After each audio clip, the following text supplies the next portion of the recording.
It's a big headache, Scary Gorbash, but so this is the way that I think about it, right? For me, and I guess I'm playing this music during, what's it called? I guess I'm playing this music during the YouTube video, which is fine because it can't be DMCA'd. It's Pretzel Rocks. Ha. So,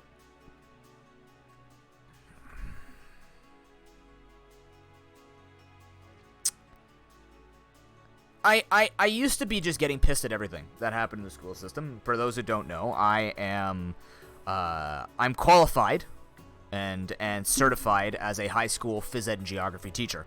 So I could basically teach IS, which is grades 7 through 12. And so grade 7 and 8 is just general ed, as you guys might remember in elementary school. Maybe it's a little bit different around the world, but we dodge general ed. And then grade 9 through 12, I can teach phys ed and geography. And I've been registered for 6 years. Never got a supply job. I applied a few times, got in for one interview, wasn't accepted, which is perfectly fine. And wait, what? What geography do they teach kids nowadays? We teach a mix of physical geography with human geography. So we talk about migration patterns, we talk a little bit about weather, we talk about geology, we talk about landforms and like ecozones and all that stuff. It is Canadian geography. It is Canadian geography. We don't talk about anywhere else in the world unless it's a cool landmark. So essentially, I've been registered as a teacher that can work as an occasional teacher, which is part-time or supply, or can get a full-time job and that stuff if I get in. On top of that, though, I've actually been a tutor for 5 years now. I'm working with 2 companies. Also tutored privately for about 3 years. And I was a karate instructor, which worked in a curriculum, because my karate master was very much about building curriculum, for 17 years. I worked with them 17 years. I worked when I was 16. So I was paid as an instructor from age 16 to 27 before my injury. And I had been teaching students since I was 12. So I was 15. Don't bash my math. But technically I taught all the way from age 10, because we just taught in a different way, and I do believe that those experiences are good enough to be something that people should consider, because, you know, even though you're teaching as a 10-year-old doesn't mean that you might be less educated and less refined, but those experiences are important. No, we learned that. We learned about latitude, longitude. In grade 9 geography, we take a very general approach, Jez. So,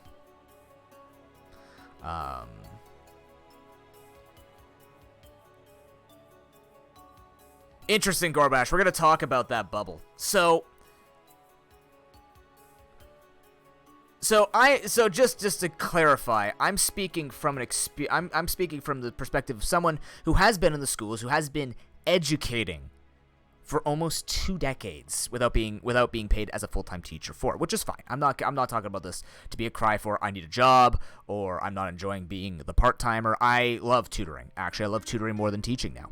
And in fact, I love it so much, it's given me a brand new perspective on how to be a better teacher, and I've learned so much more from being an assistant teacher and being a tutor than I ever would have at just getting a job. So, that brings me to what I'm looking at today and the news that my father gave me today. In Ontario, we will be sending students back. Well, they're making the announcement officially August 4th, but the proposed direction that they're going is students are going back full-fledged. Completely. All in. Everybody's just going back. They have to respect social distancing. Now, for those who might not have been keeping up with it, can you see this? I'll probably make this a little better for you. Hold on. If I shuffle myself over here more. There we go. Okay. So, let's go over some history here with what could have happened. So when they were talking back in, I think it was July. First of all, my school board was, you know what? I know how to do this. I'm gonna shorten it up and then I can expand mind. Okay. Full-fledged. Yeah. So, this is what could have happened. There were 3 proposed things that they could have done to help with this, right? The first one, so these were the proposed changes, or the proposed changes for Ed 2020, right? So number 1 was full-fledged with social distancing. right? Which essentially means that we have to put the kids into school 5 days a week. We have to respect the 6 feet. We have we have deep cleaning and stuff like this, right? Like that is the way that it has to be. I'm gonna, this is all on the fly, so I don't care if this is not great for people. We're gonna work with it. All right. So we had this option, full-fledged social distancing. The second option was going to be 1 week off, 1 week on. So what this means is they would go for 5 days and they'd take a week off. That would be for cleaning. It would alternate. I believe we were going to alternate students between the two.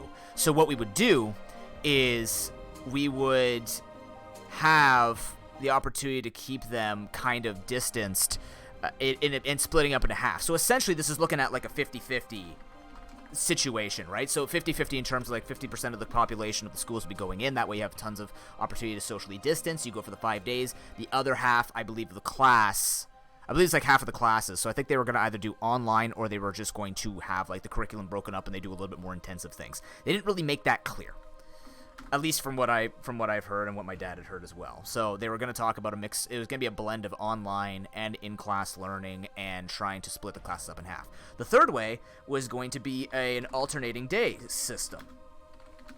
So what that meant was like half the class would go in Monday, Wednesday, Friday, and then the other 50% would go in Tuesday. Thanks for making the Julian calendar like this. It's great. The other half would go in Tuesday, Thursday, and then they would rinse and repeat and flip flip it after. So what they would do is so for example, if your last name's A to N, this is just if they were going to do this. If you're A to N, you would go Monday, Wednesday, Friday, and then O to Z would go in whatever work. This is just arbitrary, but O to Z would go in Tuesday, Thursday, and then the week after, O to Z would go in Monday, Wednesday, Friday, and then A to N would go in Tuesday, Thursday. So that would be the way they do it. Now, if you were to ask me, I think this is actually the best possible system that they could have done.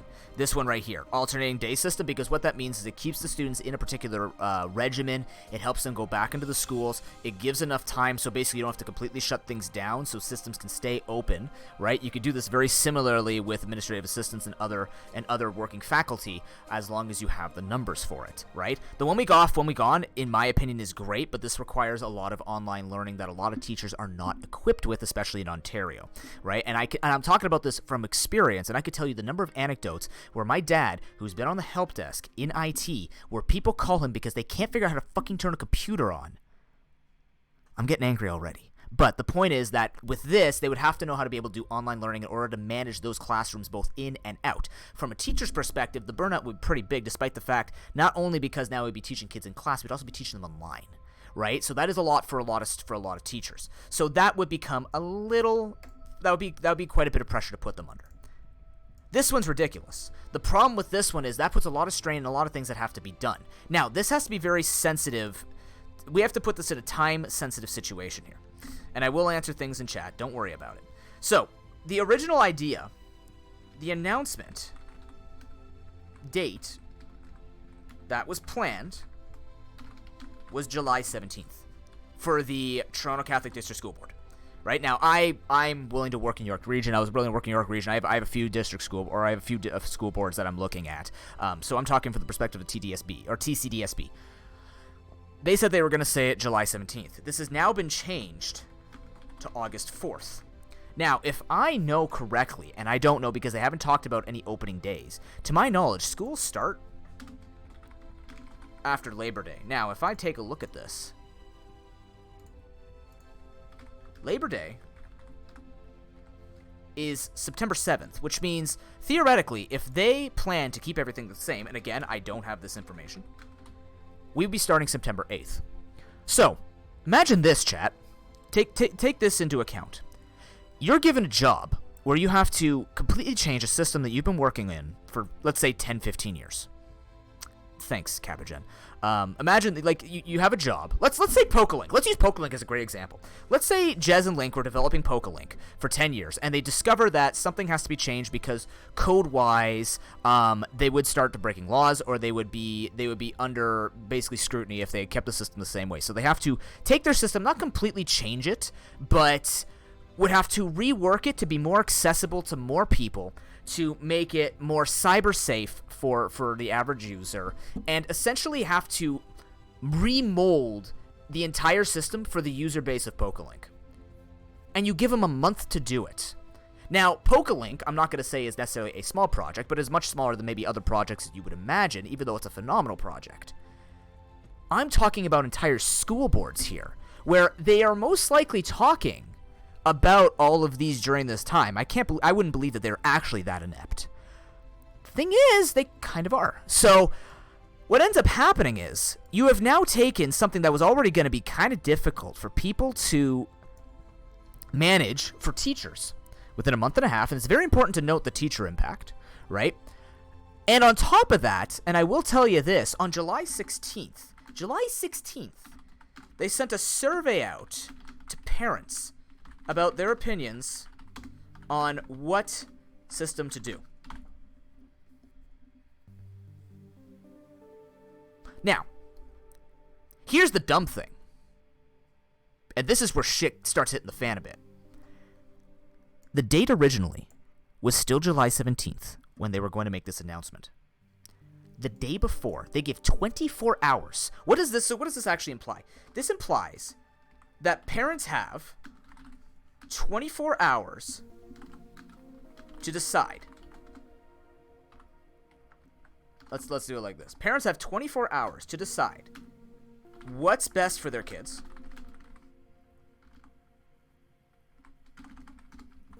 what's best for their job / livelihood. On top of that, they also have to decide how they will manage changes to the system which are inevitable. And why do I say that?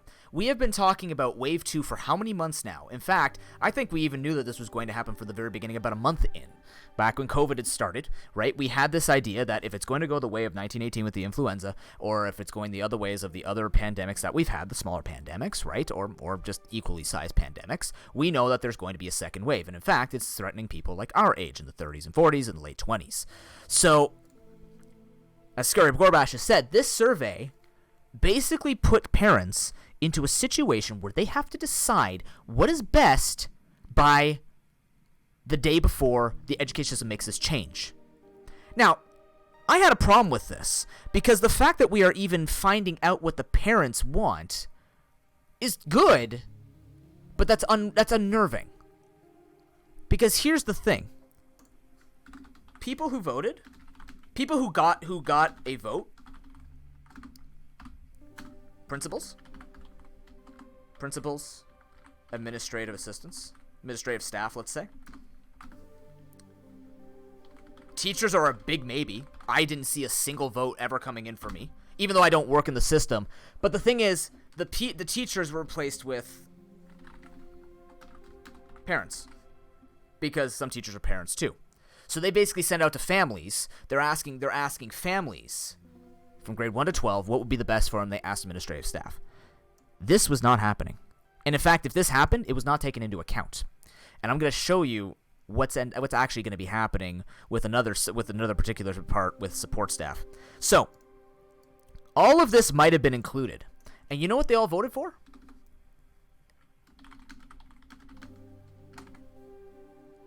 They voted for this. Now, I should mention, by the way, according to the numbers that were sent out by the school board, by the Toronto Catholic District School Board, in order to make this system work, and this is where I lost my goddamn mind and gave no shits today, it would cost them $5 billion. $5 billion to do it the worst possible way ever. The worst. $5 billion.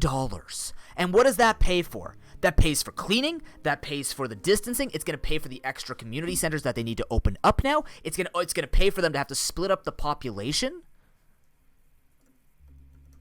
And I'm not surprised either, Marie. So I'm actually surprised at the fact that there's a feature here that throws me off. It's this. The fact that I've never remember my school boards in this area ever wanting to pay more money than it ever needed to. And I'm saying that seriously, right? When I worked in the phys ed departments in schools, a very lucrative school, no less, they always talked about budget issues, where school boards wouldn't budge to give additional budgets or wouldn't try to fix things until later when they had it in the budget. On top of that, they have monetary deficits. They've had issues with having to fix the books. People fucked up the books a couple of years ago, which actually put them into incredible debt. And, like, what surprises me is not just the fact that this is not surprising. It's the fact that when you are offered a deal, or when you are offered the solution, which will cost you $5 billion, which you know the school board probably has, but is going to have to move it around because that's what they say, right? And again, I don't know money. I'm just going to talk from experience and what I've seen and what I've heard from my father and what I've heard from other teachers that I know in the Ontario education system. The fact that they would actually decide to do it the easiest way to them because they just apply it and they say, okay, we're going to clean extra and we're going to socially distance them. The actual fact that they want to put this price tag on the riskiest and by far, in my opinion, the worst possible decision you could make blows me away. I was winded when my father told me this. I'm like, so wait, the school board wants to send people back, which will cost them more money, when there were other options that, even if it costs them money, it would be progressive. Like, think about what these two could have done. It could have invested. First of all, we have the technology to do online learning and blended learning, right? We have the technology and we have the infrastructure prepared to be able to run this without having to throw your faces back into the schools like this. And even then, with these suggestions, right, I called for full online, but I realized that's not going to be possible because a lot of people, monetary-wise, don't have the resources to do that. Perhaps they don't have good internet, they don't have good technology, so I respect that. Also, we have people with learning disabilities who need to be given the technology. That is expensive and hard to manage. I don't think that's impossible, as we'll talk about later. But I respect the fact that there are a lot of confounding factors when making these decisions. And I'm not saying this was made willy-nilly. But at the same time, I'm kind of pissed that this decision, once again, comes out of a dumbass mind. It comes out of a collective dumbass. Yes, and that's exactly it, Marie. To quote Marie, they're putting $5 billion into something that will likely be rolled back in a few months when the second wave hits. In fact, I would believe that because our numbers in Ontario have gone down a bit, but they've already shown that they are already fragile, and our premier has gone on record saying he is not going into stage 3 for everybody until we show 4 weeks of continuous he will not fully open until we show 4 weeks of continuous downward trends in numbers. Guess when he said that? Last week. So, last week, ladies and gentlemen, and everybody here, was the week of July 19th. If we go 4 weeks, because I learned how to read a calendar,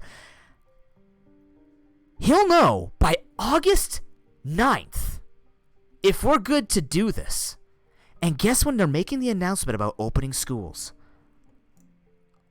August 4th. Not even giving it more than 5 days after the fact. Not even waiting until his timer, or his own timer. Because I went to the dentist and heard about this July 17th. So let's go from July 17th. Let's be even fair. Let me go from July 1, 2, 3, 4. Okay, so even 1, 2, 3. That's even worse. I can't count, apparently. Nice. I'm an educator. Wait, no, I'm in July now. Aha! Where's July 17th? I got this. I could read calendars. 1, 2, 3.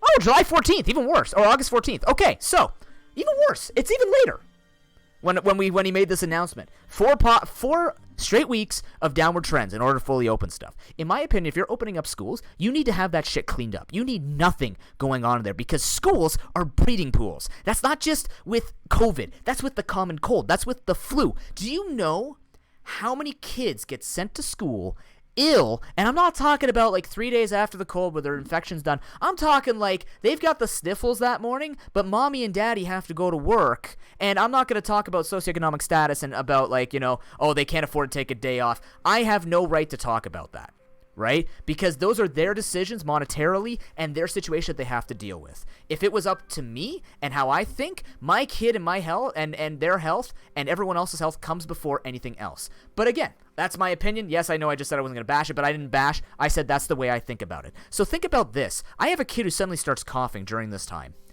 And all of a sudden, I have to make the decision, do I go to work? Because let's say I work in a place. Or do I send my kid in with risk that even if it's not COVID, that I'm going to freak everybody out? I get nervous enough when I'm outside and I have my allergies making me cough and sneeze. And I put my mask on so that people don't look at me like I'm a goddamn Gorgon. Because frankly, I do the same thing around other people now. I see people walking their dog like they're just walking and being germ machine guns. And I actually had to like hide in my doors. And what scares me, to return to the original thing, is their own timelines are not being respected with the August 4th, and it's going to be August 15th. We had to see 4 straight weeks of improvements. And what happens if we have one day a spike? It has to be 4 continuous weeks. This timer will keep resetting. And guess what ends up happening? Let's say that we have a downward spiral. Hey, good, we're making progress. I believe in us. I believe in the human society to get through it. Okay, so we have now August 14th. That's 3 weeks of no kids being in the school. But teachers have to go back in. Right? Teachers go back in at the beginning of August to be able to set their stuff up. That alone could start the process. That alone. Because you know there's going to be that one fuckface who's going to go in, is going to be sick and make other people sick. Whether it's COVID or not, they're going to make it sick. They're going to make it risky. And then on top of that, now you've already put the custodians who've been cleaning throughout this entire thing. Or maybe they haven't been because they've been hiding now. But when they have to come back and do everything, they're going to be at super risk. They have to make sure they do their job perfectly. And I trust the custodial staff. They are phenomenal people and they deserve much more respect than they've ever been given to anybody. You give it 3 weeks, and then what happens if something happens 2 weeks in? And I'm going to tell you a story with my uncle and my cousin and his wife when we were talking about my 2 younger kids, my 2 younger cousins. They're 5 and 3. And they told me, and I slightly believe this, but I have some opinions about it. They told me that you cannot convince a kid from JK to grade 3, maybe even grade 6, to respect social distancing. I respectfully disagree with that. But I believe what they say. Why? Because it's not that I don't trust the kids. It's I don't trust their influencers. Because here we are with a bunch of people who voted this. The majority of people voted this. And unfortunately, I don't like saying one bad apple spoils the bunch, but this is like if you took a pound of manure and threw it on top of the apple pile. It kind of ruins a lot, right? So here's the problem.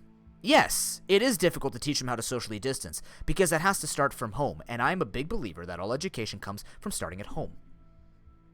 It has to. It has to start at home. I'm a big guy going back to the old ways of how our education system was built based on ancient Greece, where they went to school, learned from the teacher, and then they went home and the parents reinforced it. That is the point of homework. That is the point of having that trifecta, the strongest education with the students that I've worked with, and the students that were the most successful in not only growth, but progression beyond their impeccable academic careers, or beginning of their academic careers, were those with involved parents, a teacher who communicated with said parents, and a teacher and parent who communicated with me. We were the trifecta. That's the way it works. And then inside the middle of that triangle is the student. And on top of that, with the student, they could be part of the trifecta, that triangle, as long as there's communication, right? So, the fact that, and let's talk about the reasons why, right? And I could give you reasons why. Why would teachers, principals, school boards want to send people back, right? Why would they want to send people back? Well, for starters. Secondly, infrastructure. Infrastructural changes. Is that a word? Infrastructural? I don't know. Infrastructure changes are too complex. I'm going to put this in quotations because I'm going to explain what I mean by this. Are too complex. Not enough time to make it work. Resources will be spread too thin. And what do I mean by this? What I mean with this is because we don't have teachers that are educated, we don't have principals, and we don't have a lot of people like me and like the future generation of teachers. Hopefully they get a job like my sister, who just got her OCT certification herself. We have the ability to use the technology. Now, I don't know coding. I could probably learn it, and I would be willing to learn it if it was a part of my job, right? I learned how to use Google Docs. I learned how to. I would love to learn how to use Google Classroom. I just need access to be able to do it, right? I am equipped to work in a situation like this. I can do it. Many teachers cannot. And I'm not shaming them for being there for 20, 25 years. What I am shaming them for is the fact that people would become so complacent and so comfortable with their job that they would not once want to grow for not even just themselves or just to keep up with the system, but it's for the greater good, right? And I say greater good as in, this is the time you need to grow. This is the time you need to make these changes. So what happens with the teachers, the principals, the school boards? They have no idea how to do this, despite the fact that they have it. Have I told you guys that in the Toronto Catholic District School Board, they have something called the 21st Century? I think they shut it down now. They have something called the 21st Century Program, which was an office that you could call to learn about the 21st century. I'm not fucking kidding you. It was to learn about tech stuff that you had problems with. And I actually found this kind of useful because there were some things in the new way, like in the past 10 years that have come out that I don't know how to use. It's a brilliant system.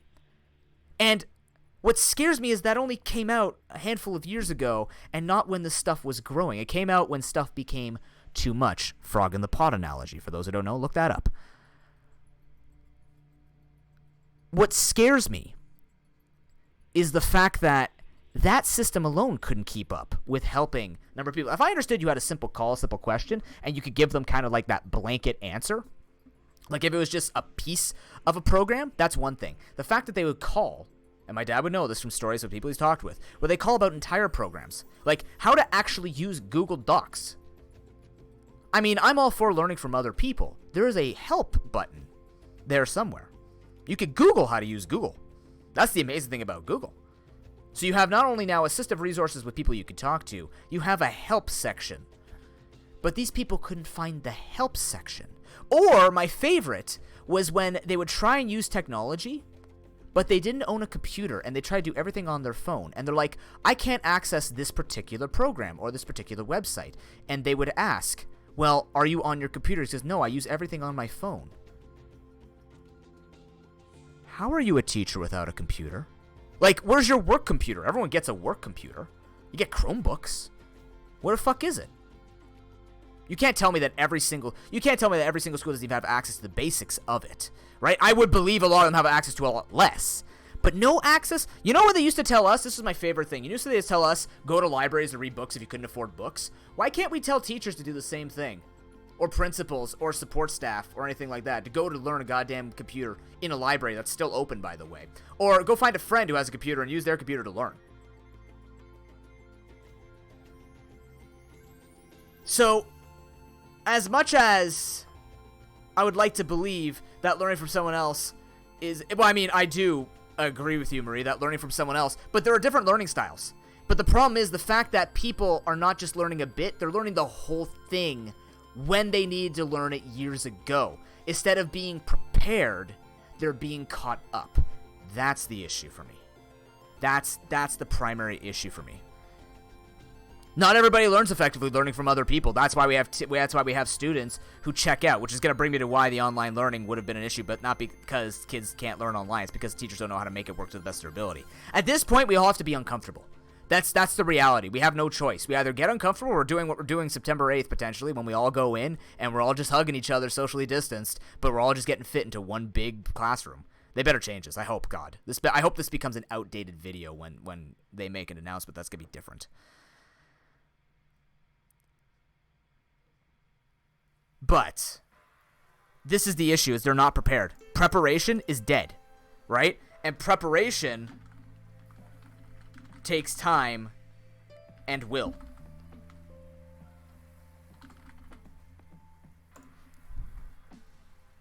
Well, see, that's the thing, Marie. That's the issue. That's what I'm referring to, where you're saying that teachers who got their licenses in the 70s. But see, that's weird, because then why would my dad learn so much as a support staff, even though he has to work in it, right? When kids have to use it, and when people have been using it.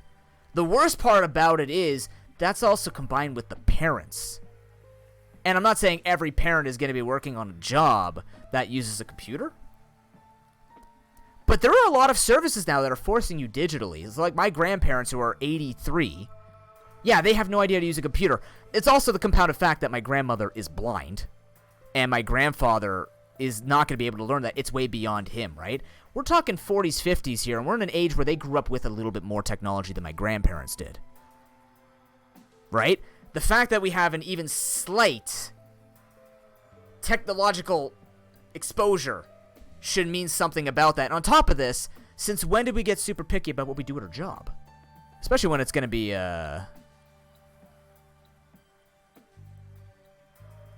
especially when it's required, right?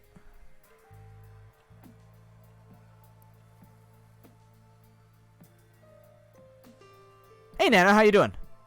There's a problem in my small rural public school. Yeah, I mean, here's the thing, right? We were talking about this before. So what are the reasons that they chose this? We were referring to, like, the fact that they chose a system that's going to be incredibly expensive when I'm going to show alternatives that could be helpful.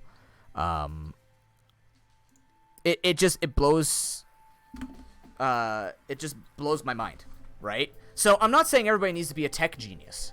What I'm saying is everybody's got to try. Because it's the issue of not trying, and there's no force, there's no mandate, there's no accountability, right? The kids will slip through because from grade 1 to 8 you can't fail, and that's fine, whatever, because I do believe you need the foundations in check. I don't think failing a kid is going to help them feel that foundations, because a lot of schools should be social as much as the academic. So telling a kid they fucking failed and they need to be held back while their friends move on, it's not going to help them. But I mean, we also have a system that if I could change it completely, I would. I'm not going to talk about that, though, because I'm not educated enough to talk about that. I have my own opinions. That's not the point of this conversation. The point of this conversation is, why do we have this issue? It's the fact that we don't have accountability for the people who are working with the tech. Now, here's the problem. This goes also to the parents. That's what it is. Why do the parents vote for number one? Because of their work. Either they can't work from home, or they don't want to work from home.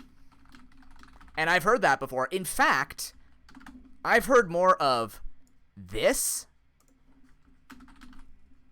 than I've heard this. Because the people who can't work from home have always still been working and have, hopefully, the proper things in place to deal with it. And yes, it's during the summertime, and it's also during when kids were shoved home, right? And they had to do online learning. But it's this that upsets me. This one right here. And here's the thing. This brings me back to the same thing with teachers who got their licenses in the 70s and don't want to learn it. This is not a normal time. We're not making you decide between whether or not you can move up a particular pay scale or you'll move up into a more prestigious title to do this. This is a difference between your child's safety and public. This is a difference between public safety or becoming a potential conduit. Like, I don't think we have a choice. And if we do have that choice, in my mind, because I'm a very selfless thinker, I think about, well, if I can't do my job correctly, then I need to find a new way to do it. Now, yes, I'm not in a financial situation where I need to be panicking. So yeah, I can only speak from my own experience. I live at home. I don't have kids, right? I don't have extreme expenses. I have car insurance, health insurance, stuff like that. And I have a job that only pays $22 a week. So you could easily say, well, noob, you can't relate. I've got 2 kids and I work a full-time job in a factory. I'm not telling you to stop. But I am telling you to realize that there's an issue with the system here then. And that's my point. The issue is not just the people. It's the system that's been set up with, and this system can be remedied and fixed if people give a fuck about it. If people actually gave a shit to work and go to that system and say, we need this. Not we want this, we need this, right? The fact that we haven't even had blended learning in an age when the internet is at its finest and is at its fullest with information, where schools and teachers are still not, they are teaching cyber safety now, when it should have been a part of thing. It's like when it's like when the phys ed curriculum got updated. 2017? Last time it was updated was 1998. A lot changes in 18 years when it comes to safe practices in terms of health, alcohol, sex, and relationships. A lot changed. In fact, that needed to change much faster. 19 years. It was 19 years. I could do the math. Yeah, we're good. And I know it's a difficult decision, right? And this is why I'm kind of... This is why this is a difficult thing, which is why I'm not going to completely bash the opinions. I would be more inclined to be on the side of, yeah, like Marie said, there was a school that they can't afford to provide laptops. I agree, right? There are a lot of schools that can't afford to provide laptops. There are a lot of schools that can't afford to provide these sorts of resources that are required for learning disabilities, support work, stuff like this. The thing that kills me, though, is... why is that to begin with? So let me read you something.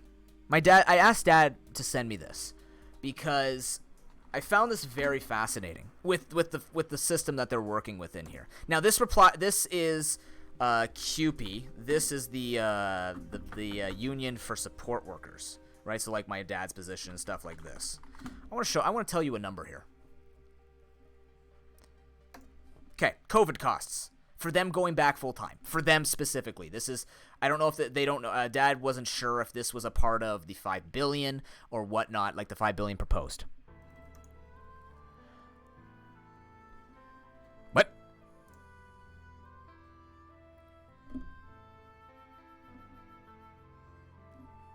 I didn't expect this music. Okay. Sure. So here's the thing. So this is what it says here. All right. Ontario's Ministry of Education has yet to produce a coherent strategy for reopening schools safely in September and for keeping students safe throughout the school year. The ministry issued recommendations for the measures needed to make schools as safe as possible for students and staff. But the funding allocated by the government is woefully inadequate. To date, it has announced only $10 million for mental health supports and $15 million for technology-related costs. CUPE, the budget, or CUPE, the union, has used the lowest projected costs to arrive at an estimate of $589 million,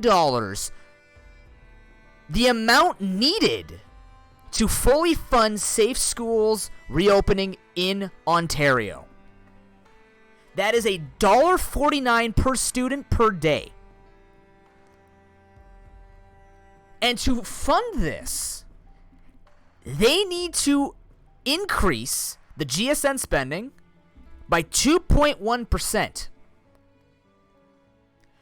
The government wants to give less than 0.1% of the required funds to safely return to school. For support staff. Support staff. We haven't even talked about the other parts of the brick and mortar in the institutions. Now, here's the issue. Teachers union. You know what the teachers union's trying to fight for right now? I'm sure I've just gone on a rant here. Don't worry about it.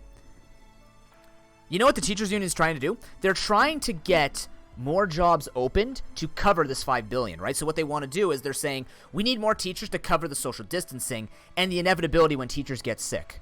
You know what that sounds like to me as a teacher? Wow, my union, instead of protecting, my health and safety, per se, they're asking for more positions because they know teachers are fucked.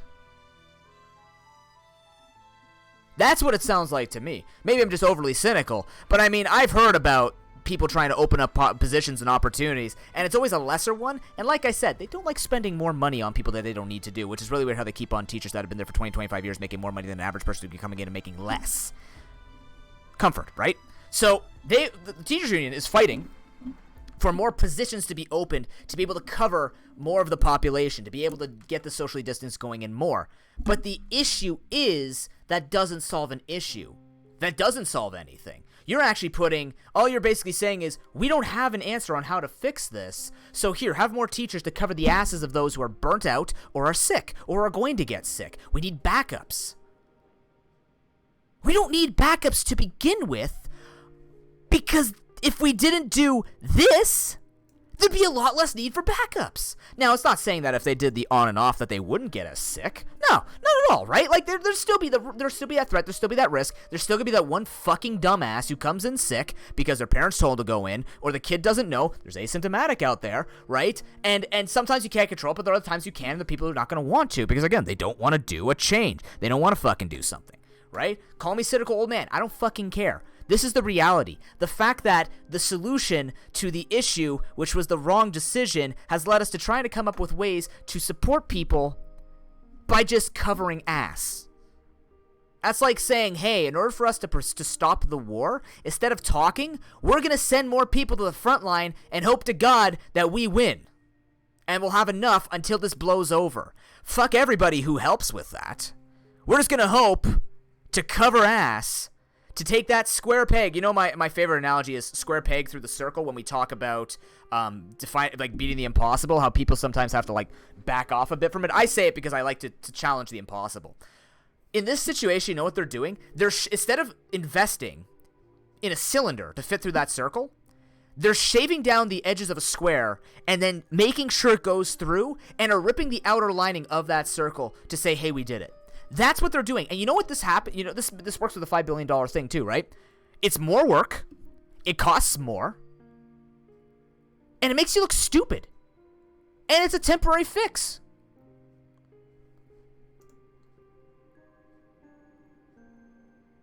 That's exactly it, Nana. Instead of equipping military with more goods, we're just going to send in more redcoats. That's what they're basically saying with this. Because they have options, but they can't do them.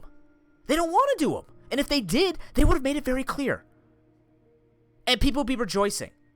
And here's my issue with that vote. You know what happens? And I trust that I have a community here with educated people who want the best. And I'm fine if you have a different opinion from me, right? These are good opinions, right? Everyone in chat right now is talking very, very well. I am reading it. You guys are speaking from experience, and I love it, right? This is the type of discussion that needs to happen. When you send out just a fucking click the option you want for a survey, and then you make a decision based on that without discussing anything else.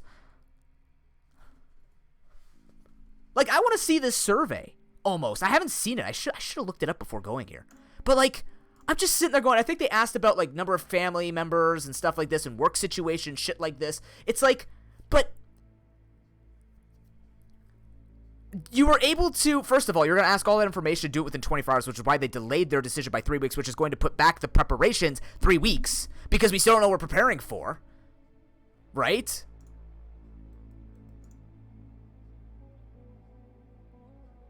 What do you mean by it's disrespectful, Nana? Just out of curiosity. How you doing, Jack? Good to see you. My point is this. When I read this, and when I see this, and when I hear from many, many people, when I talk to people at tutoring, right? When people who are involved in the education system, we talk with other teachers. Obviously, there's going to be the negative ones that stick out. There's going to be the ones that are... Oh, you're saying they're disrespectful. I thought you were saying I was disrespectful, so I want to apologize or work that out with you, because that's not my intention. But this is the thing, right? It's the fact that... You know what? Let me just show you. Watch this. You ready for this? Okay, so what were the issues that they had to deal with? Right? These are the issues you have to deal with. You have to deal with daycare for those who can't stay home, which is basically under the age of 13 years. Right? Once you're 13 years old, you can stay home by yourself. The issue is parents may not be able to work from home. Okay, what else do you have? The issue is technological or just resource sharing amongst school boards. The issue is teacher knowledge, experience to be able to provide blended learning, which essentially means in class on top of digital, right? These are the primary issues that I identify as the things that they were having problems with. Okay, chat. Let's work together on this, all right? Sorry, this is incorrect. I have to do it this way. I'm not a math teacher. Yeah. Just out of curiosity.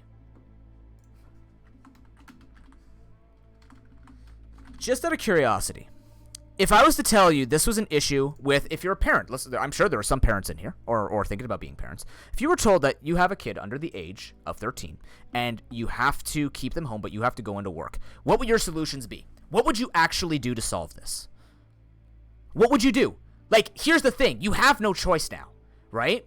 You've been put into a situation where now your kids need to go somewhere safe for schooling, right? What are your solutions? I have solutions in my mind. Of course, they might be ideal solutions because I don't know about money or funding or participation, right?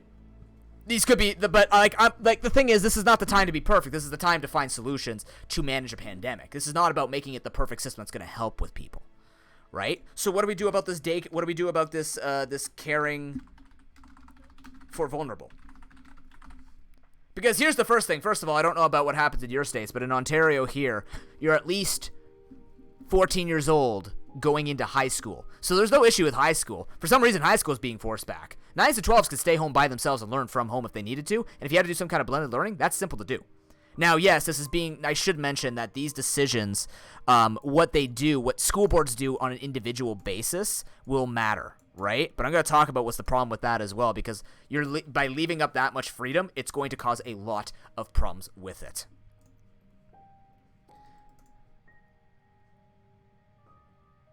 Okay, so Scary says that she has, you live with your mom and you have your partner there, so you'd only be someone to be there with the kids. Yeah, so obviously it's going to be potentially easier with having 2 caregivers or more, right, to be able to manage that, right? So the easy like just forehead advice would be, caregivers take turns, right? Or caregivers are available. And a family member, of course. Yeah, again, this is the same thing with Marie, right? It's that option that is not accessible for everyone. So, here's my solutions. You want to invest in the school systems. What if we invested into actual more daycare environments where people who are eligible based on recorded or based on stated reasons have access to workers, teachers, what have you, to be able to take care of the kids. So instead of just sending all the kids in, send in the ones that actually have to be sent that. I'm not saying a daycare per se. I'm not just talking about 4 or 3-year-olds. I'm talking about like 10-year-olds, right? If you're splitting up the students based on the needs, right? Actual needs. And of course, this is extremely flawed because people are going to lie about it. But if I have a 10-year-old son, he needs to go to school because myself and my partner both go out to work, and I state that, he should be the one going into the school 5 days a week. You manage the numbers from there. There's not even an intention with this, right? It's just an all or nothing situation. I'm not suggesting that putting daycares, kids in small rooms is going to make it any better. We're already doing that no matter what system we were going to do here. So no matter what, we're working from a losing situation because we can't do completely online to keep that safety. So no matter what, we have to do the 6 feet. But I'm saying to split it up into the students that actually need it. Students who actually cannot. So basically anyone under the age of 13 who doesn't have a caregiver at home needs to be able to go in. That's a requirement that would actually make that better.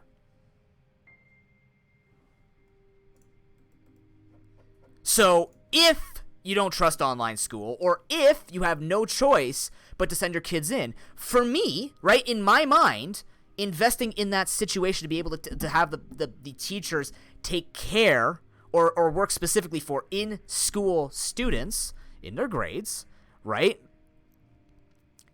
make the ones who are eligible or have to go in, maybe, because it could be more than just not being able to work from home, right? Maybe they don't have the resources, right? Maybe they can't afford it. So that would also be a good thing. And you cannot tell me that it would be the thousands of kids that are going back to school in September. It can't be. There's no way.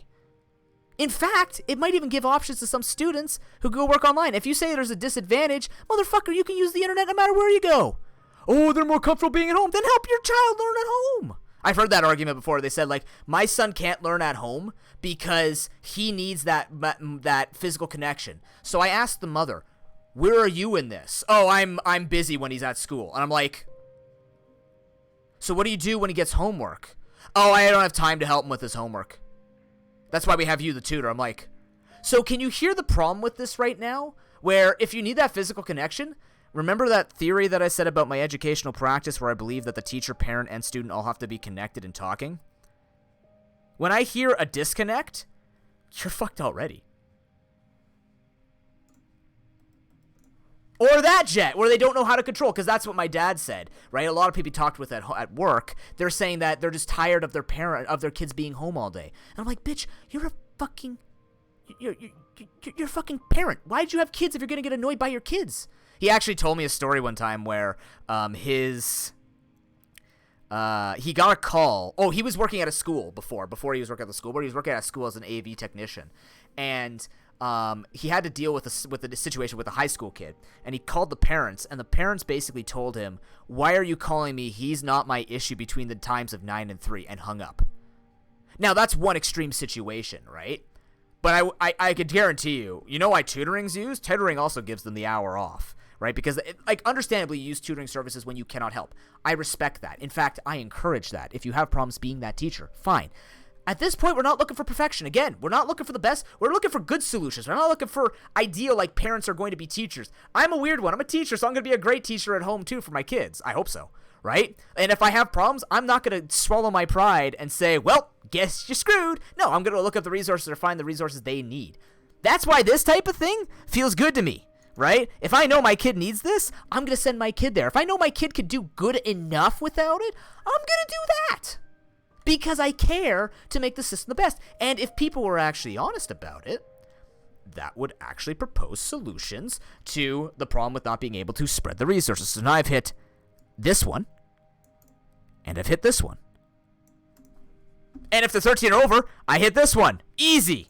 Easy. If they're 13 or older, they can learn from home. It's not a permanent thing.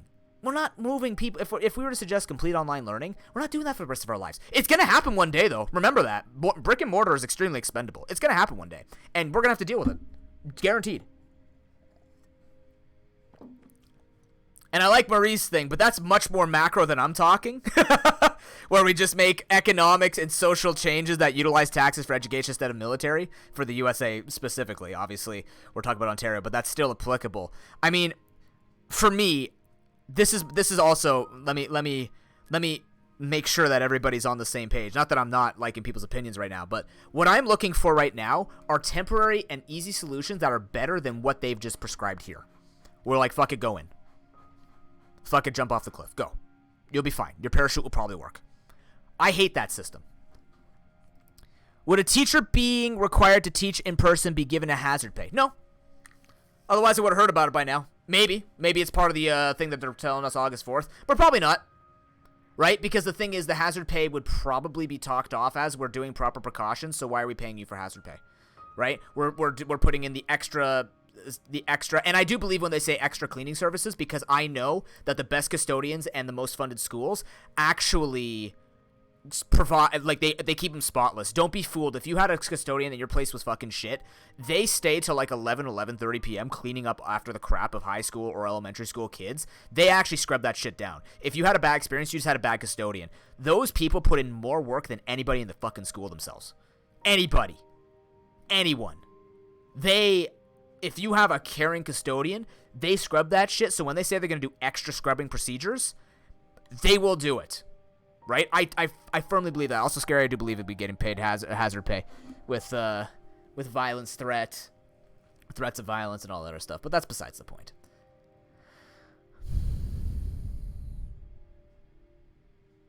And see, there you go, right? Having a hub where kids can't stay at home because either parents are key workers or the kids have special needs. That's what I'm referring to in this as well, right? If they're eligible, now you can actually see, like, okay, who has the learning abilities, and now we can spread the resources, hopefully the best that we can. I'm not saying it's going to be perfect. There's still going to be uneven distribution based on budgets. But we're not also just creating a $5 billion situation here for ourselves, and I don't know the prices of all this stuff. But, like, in my mind, when I see that they make an emphasis on it's going to cost them an extra $5 billion to send kids into a worse situation, it boggles my mind where I'm just sitting like, you just killed the thing. You killed the what they were trying to do is keep them safe. We're spending money to not keep them more safe. Or you're spending the $5 billion to put them in a bad situation where if we prevented that situation, you wouldn't have to spend as much money. right? You wouldn't. You wouldn't have to spend as much money because now you're paying for people to be there 5 days a week. And yes, you're still paying for kids to be there 5 days a week anyways with the half and half or the Monday, Wednesday, Friday, and Tuesday, Thursday is why I talk it out so I don't just say stupid things. But the fact of the matter is you're going for full-time, nonstop, all in 24/7, and now we can't even adjust when we need to make changes. Because I'm not saying if, I'm saying when. Boys and girls, this wave 2 is hitting. It's going to happen. And I love being as optimistic as I possibly can be. I try. But the reality is, you've seen it. You've heard it. You've seen the pleas from the WHO. You've seen the pleas from the CDC. Jesus Christ, people are being dumb, privileged, saying that they can't breathe through their fucking mask. Guess what? I can't breathe through your fucking asshole talking in my face. Stop being a moron. Stop being a fuckface. Stop saying that you're privileged to your rights of not breathing and infecting other people. Like, what the? Like, you sound stupid. Stop that. Please. Think about what you're saying. You know what we teach kids? We teach kids to apologize and think about what they've done. Because we want them to actually think. And we want them to feel what they do when they hurt someone else's feelings. Or when they're thinking about if their actions are going to harm others instead of build them up. Where did that go from you 20 years ago, dumbass? Don't tell me a JK has more empathy than a fucking adult. Don't you dare tell me. They have to learn it. You know it. Please. Pisses me off. Anyways. And you see, the other thing is, Marie, with those systems, these two systems here, this will get you ready for university. Post-secondary, college, university, you're good. Online learning, you're good. Easy, right? Online learning was super fun. I still needed a teacher. That's where I learned how to do telecommunications. That's where I learned to, like, go face-to-face on a camera. I had to get used to it, because welcome to the new age. Welcome to 2020. Get comfy, because you're here. Unless you don't want to be, then leave, I guess. Like, what are you going to do? And that's I think that's what gets me, right? This is a temporary solution. It's one of many solutions that could probably be better than mine, right? I want to hear them. I want to know what are the better solutions. Other than going into the super macro, because the super macro we're not going to change anytime soon in the pandemic. Too many people are bogged down by the short term. There's no way we're going to make long term like invested solutions, even though a lot of companies have been doing that. With like realizing, oh, hey, I don't need to have people in person. I could just run my job completely online, and that's the best way to do it. Well, there you go. I mean, why not, right? Cut out the middleman. I'm not all for cutting out jobs, but I am for, like, if you are going to change my job, if I care enough about that job, then I'm going to try and put in the effort to do it. That's why I got a video editor. I can't edit videos for the life of me. So I invest. That's my loss, but I take it because I care about my job as a creator. I care about my job as a teacher. I try to learn what I can, right? And I will admit I haven't done enough work, so I probably won't get the job. That's on me. There are other reasons behind that, mostly personal. This fucking shit tilts me too. Ah, man. Oh my god, Jet. They don't understand how a mask works either then. Nonetheless.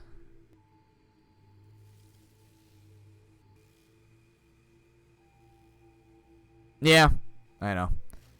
Yes, exactly, Gore. Actually, we talked about it on the PGRC. Shameless advertisement of the PGRC episode 21. I actually had a very heated rant on this episode if you want to go hear it because I couldn't remember. We cleared it up. I fixed the misinformation that I had because I couldn't remember exactly what it was. But the thing that we looked up for people with asthma with a mask as a side note, where they were saying, I remember the argument was not just that they couldn't breathe, but they were breathing in more carbon dioxide because the mask was blocking it. I'm like, well, your problem is you're wearing an airtight mask, and guess what? You can't breathe when it's airtight anyways. So, do you know how gas exchange work? We teach that in grade 4 now, actually. Grade 4 or 5. They learn about gas exchange. I learned that in grade 12. No, 10.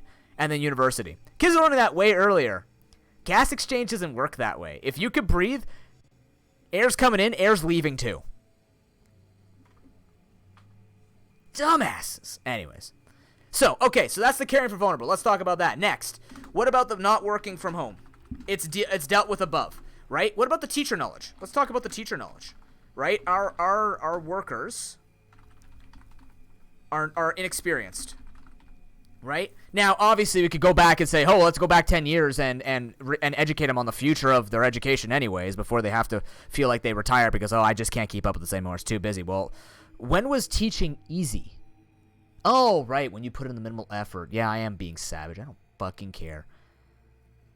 If you're a teacher and you've been comfortable in your position, not trying to enhance your curriculum at least every 2 or 3 years, you're not doing anyone any favors. You're pushing them through like they're a goddamn Play-Doh machine. They'll come out the other side probably something good, probably, right? Probably something good. Teacher knowledge, inexperienced. Unexperienced? I put inexperienced, thanks. Okay, inexperienced. On blended learning. Well, here you go. You ready for this? Wow. Now, I know that's very forward-thinking. But perhaps if you forced... And now, okay, so people are going to tell... If they're actually teachers, they know, like on PD days, professional development days, PA days, whatever you call them in your thing, we are forced to go into them. I've gone into 4 of them. Every single one of them taught me nothing new. In fact, I had one guy try and sell me his fucking book on eating 1 meal a day when I went to a nutrition upgrade course. He was trying to sell his self-written novel instead of teaching us how we could teach nutrition better in the schools. Again, one isolated situation. PD days are actually slightly useless because guess who's teaching them? The teachers who are experienced in the field, but they're not upgrading. I've had some good ones. I've had some great workshops that have helped quite a bit. Reality, we need good ones. We need useful ones. Modern workshops. We need to learn about this, right? Why do I have to leave the education system to go find a coding system elsewhere? Yes, I know it's because money, but why can't my school board provide that training for that when I need it, right? Why am I going external? That's kind of weird how the system built on education forces you to go externally. Am I imagining a system that's 4 times bigger? You're a big system, make it happen. I believe in that. I truly believe that this could all be made possible. Yeah, again, I don't know anything about money. Fine, whatever. But I know that kids need stuff. They need good educators. Educators that can't keep up are not good for your kids, which actually hurts your money in the long run. I know that kind of financial literacy. Yes, exactly, Marie. It needs to be torn down brick by brick. But we're talking temporary, so here we go. Teachers need access to updated methods of learning. They do have access, Marie, but it's all external. Right? There are internal ones, like I said, 21st century learning. Sorry about that. Like 21st century learning and all this does exist. I'm not going to say like the school boards leave you to dry. They give you tons of resources. The problem is it's not forced. Again, I'm not forced to learn coding until I look in and they put it as a requirement. Right? So I'm never going to go do it. I hate coding. Why the fuck would I want to go learn it? I'm human. Everyone's human. They don't want to learn things they don't like. If they force me to do it as part of my job, yeah, I'll do my best then. I'm not going to be the best at it. But I'm human again. I make that decision. But at least I'm forced. And I've been out of the system 6 years. They've already changed the system that I was going to use as a teacher twice.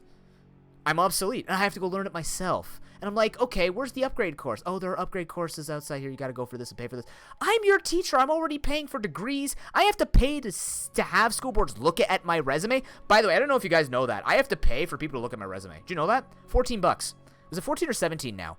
But yeah, to put in my resume for a school board to look at me, I have to pay for them to look at it. Did you know that? I don't know what it's like in other places, but I pay $42 a year for my resumes to go online in a database that's broken. Plus, I pay $150 a year for my license. I pay $200 to try and get a job.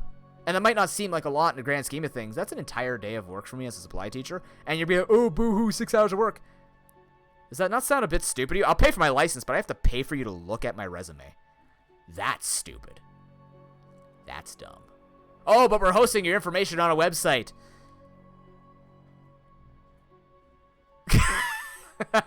Oh, sorry. My bad. I forgot you guys don't know how to host a website well enough. Anyways, I'm mad. So, first of all, give them temporary workshops. Get them up to date with the most simplest of things that they can use to be able to get the education out the way it needs to be put out.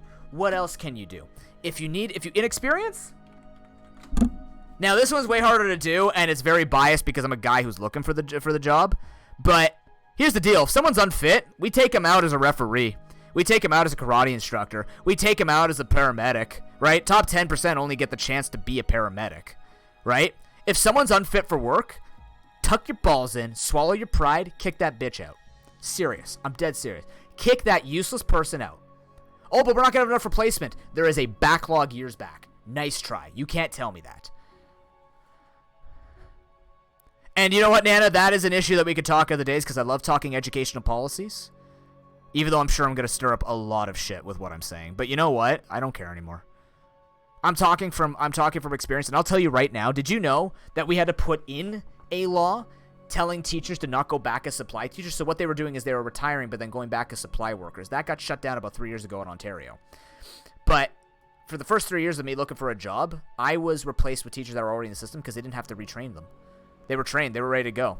They got my job when they had retired. They were working when they were retired. They were taking jobs when they were done doing jobs. Ass backwards. Because they wanted the money. They wanted the work. It's like, why'd you retire? If you went into school for money, you don't become an educator for the money. You don't, especially in Ontario or in Canada or even the US. You don't go to be a teacher for the money. You go because you want to actually make a change. At least I'd like to believe that you make a change in the future generations to build up and progress human society. You don't fucking go into it for the money. You don't get anything. You get tons of benefits, sure. I get tons of benefits. I get tons of cuts here and there. I have a good pension, whatever. All right. But that wasn't the first thing I looked at. Yes, I know, Marie. I know. I want to say that. I just want to say down with the system, and I agree, but I'm not worried about that right now. I'm worried about getting us through 2020. No, you're fine, Marie. I like it. I don't mind that type of energy. That's how I'm feeling. You're basically saying how I feel every single time something like this happens, right? It needs to be torn down, right? And I hate how we have to even talk about small versus larger schools. I understand that if you have a population of 500 kids that only need 2 schools versus an area that has tens of thousands of kids, there's going to be an inequitable distribution. But when I have to say that, that's stupid. What if it's an equal distribution or it'd be an equal distribution to suit both the 500 and the 10,000? How can that not happen? That doesn't make sense. Because you're making less? You don't have to make it. It's public education. It's funded by the government. And that's where we get deep into the macro. But we're not caring about that right now. I'm just going in random rants. How you doing, Pancakes? Good to see you, man. Oh, you're doing that one? Oh, cool. That's also a ridiculous challenge.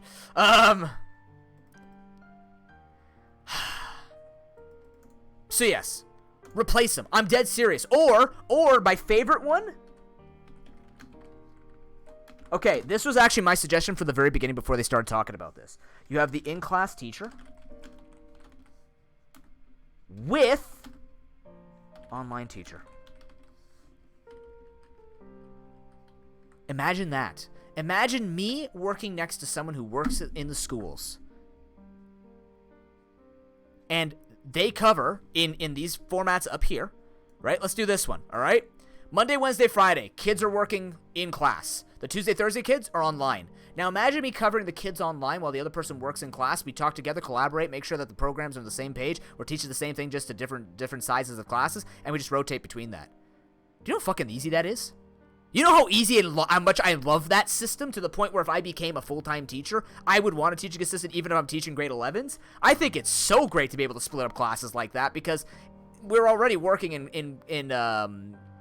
in situations where we have more kids to teacher ratio than we're supposed to, right? Learning is around 17-1, I believe, is like the max you can go before you start losing stuff, and we're working at an average of 26 to 28.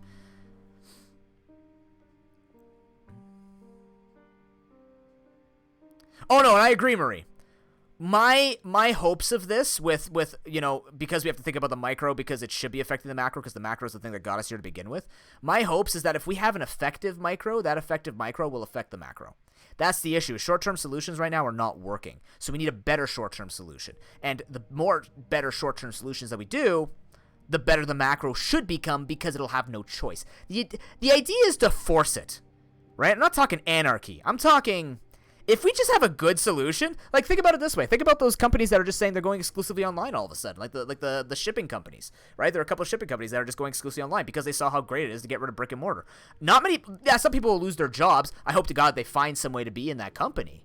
But think about it. If the system was fair and had a job for everybody and you were able to effectively transition into a situation when this was needed, there's no issue.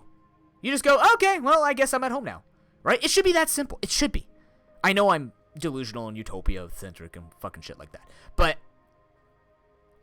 the fact that there is no way for us to be able to, like, when people were panicking, they have to learn online, and rightfully so. I mean, you have to get everything set up, and you've got all these parents that don't know what to do with their kids and stuff like this. It's like the transition should be smooth as it is when you go to get your blood drawn, right? Where they tell you to sit here, they put the thing in, they ask you information, they take the blood, they move you to another place. It's compliant, and I'm not saying compliant like brainwashing. It's effective. It works. It's always worked, and it enhances itself. Wow, what a concept. My girlfriend's still giving blood during COVID times, and she's never been safer. Oh, that's a bleeding place because people who are sick go to hospitals. They're the places that are dealing with it. Yeah, you don't want to go there, but they're the ones that are fucking working with it. I feel better than going into a Subway where one guy named Jimmy with a friggin' neck beard oozing hair and sweat off his chin while spraying something down, not wipe it down half the counter. I feel much safer going to a hospital than I go to that Subway. I'm just saying. I've got a pub near me. The chairs cannot be moved because it's a raised patio, right? People are sitting outside and the inside's packed. And I'm like, I can't even imagine how you'd even ever, because they're open from like 11 a.m. to 2 a.m. When do you get the chance to clean? And if you have the chance to clean, you're clean until 3, 4 a.m. You getting paid for that? I hope so. Think about that for a second, right?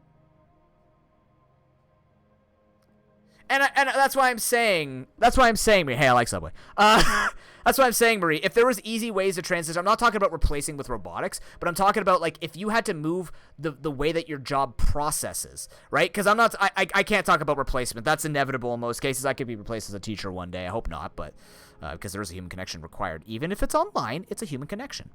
But I'm just talking about if I could take 3,000 workers from in brick and mortar and move them to online, that should be doable in this day. It should be. How is it not? We have everything required, and things are enhancing. Think about how people stopped using Zoom and are now using like Google. We have Google Meet there, which they're making it better because they know that they need a safer option. Like, people are innovating, and they're giving you the tools. You have to get people to use them or even care about them. And I know that, Pancakes, I do make better sandwiches at home, but sometimes the Subway near my place just hits it. You know what I mean? So yeah, something's gonna fall. But here, again, going back to the original point, something has to suffer. Someone has to get uncomfortable, right? Because that's the macro. That's the reality. We have pigeonholed ourselves. But here's a solution. Look, you got a bunch of teachers you want to incorporate. Here, fuse them. Put them together. Give them the collaborative opportunity, because as teachers, we have to prove that we can work collaboratively. So if you really give a shit about us being able to work collaboratively, give us that feature. Let us do that. Like, let us even let teachers do it privately. Yeah, it's going to be all over the place, but things are already all over the place. A lot of students didn't go home with report cards because a lot of assessments were not being properly marked, or were not going to be good enough because it's in a different environment. We cannot adapt to that. Well, then what's the difference if I just pull someone in and get the help on the side? That's what I'm suggesting. I'm going to sell myself as a person who can help with online learning. I'm going to be like, hey, you need to move online? Use me. I will take a part-time pay, and I will help you put stuff up on Google Docs. I will help you transfer all of your sheets into online resources. That's a job that you can use me for. And I'm a teacher, so bam, double whammy, I'm trained, and I have the weakness that you have. It's like anyone reaching out to get an emote artist. I can't draw for shit. I don't feel embarrassed by going to grab an emote artist, make sure I get the best quality for my viewers. Why didn't you do that here? Get the best quality for someone who can do it online.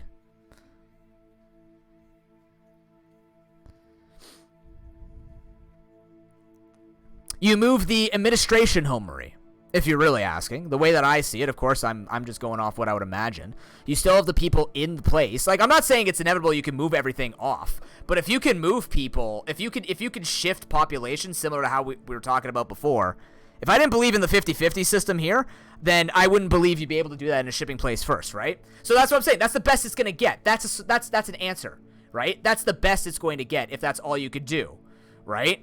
So if you can move people or rotate them, right? Rotational work, of course, that also implies that your job's able to pay them to keep them for their job and stuff like this. Like, there's gonna be a hit no matter what. That's why when people are saying, oh, if they have to learn online, they're gonna do worse.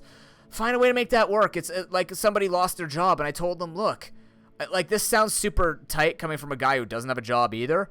I'm doing online creation because I need to, right? I'm trying to make a job work. If you really care, if you really need a job, what would your parents tell you? They'd probably tell you, you need to go find a job then. What did they do when they were trying to raise you if they didn't have the money? They'd find a way to make the money, right? And I'm not saying it's going to be comfortable, and I don't want to have to say that. What else are you going to do? You can't roll over and die. I don't want anyone to have to do that. I don't want anybody to be forced out of their position, and, you know, it's a macro thing that I can't really talk about. Well, there you go. I'm not going to say that on YouTube. Nice try, Marie. But it's the fact that you don't want people to be uncomfortable. They're going to be. We're already uncomfortable, right? I'm having the time of my life because all my work got moved online, no problem, right? I'm going to gloat about that. But the reason why I gloat on that, just click on your name, Pancakes. You can see follow age from there. The reason why I gloat about that is because I was aware and I made sure that I was able to move it, right? And I made it clear for 2021 that I'm not going to people's homes. And if they can't make that work, I'm going to go find another job. I'm going to try my best to do that. Trust me, I've been doing it for 6 years, but I haven't been able to get into the education system. I've taken L's beyond all imagination. I've been in thousands of dollars of debt. I had medical problems that I had to get dealt with, which cost me more money. I've dealt with shit, and I'm lucky and blessed that I have a family who wants to take care of me, who gives me a home, who gives me that support that I need. I know not everybody has that. But if I've learned anything from my mom and dad, it's that they'll do anything that they possibly can to protect those people. I know. And I know that, Marie. That's why I make it very clear that I'm in that position. A lot of people aren't. Simultaneously, if there's thousands or millions of other people that are in that position, everybody's going through it, which means something's going to be seen. And as much as it's hard to believe sometimes, I believe if a general populace starts to suffer enough, something has to change. But most of that has to come from yourself.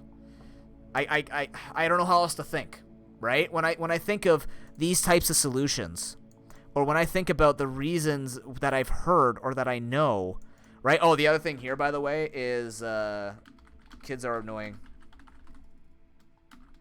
I need space.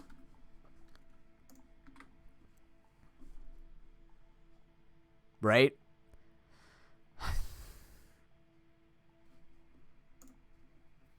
And that's why we have the protest, but that's good.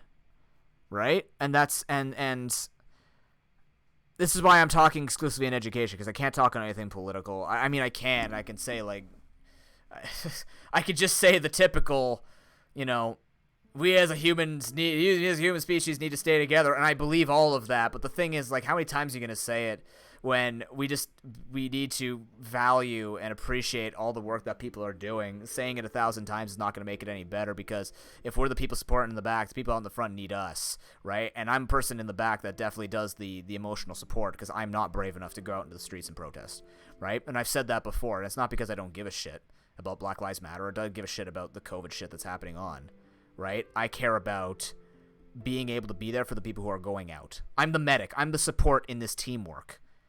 Right? I don't shame people for how they're going to do it. This is why I also don't shame people if they have to stay with their job. I'm not telling people if they can't find a way to put their kids at work or kids to school while they have to go to work. I'm not saying you're trash. Don't get that impression. I'm not saying that at all, even though I said that like an hour and a half in. That's not what I'm saying. What I'm saying is what hurts me the most is the fact that we have a system here that I think has a lot more control, even if it's working with the government. I have a government and I have a system that has a lot more resources than the average person like you and me. And they've taken more of a cop-out than you'd ever imagine. And they've taken the most forehead, apply face to glass approach. When there are people out here trying to find a way to get a job to work during COVID. And people who have this much control, they're not even trying. It's not a try.